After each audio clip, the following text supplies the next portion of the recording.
கியோஜிரோ, அம்மா சொல்லுங்க. நீ ஏன் அதிக பலசாலியா பிறந்தன்னு உனக்கு தெரியுமா? எனக்கு தெரியாது. பலவீனமானவங்களை நீ காப்பாத்தணுன்றதுக்காக, உன் சுயநலத்துக்காக யாரையும் காயப்படுத்த கூடாது. மத்தவங்களுக்கு உதவணும், அதுதான் அவங்களோட முக்கியமான கடமையா இருக்கணும். இந்த விஷயத்த இன்னைக்கும் நீ மறக்கவே கூடாது. மாட்டேன்.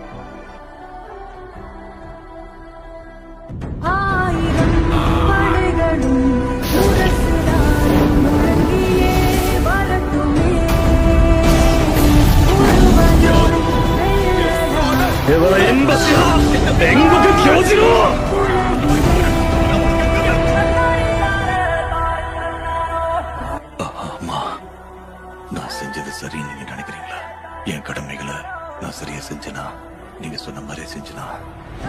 நீ என்ன பெருமைப்படுத்திட்ட கண்ணா.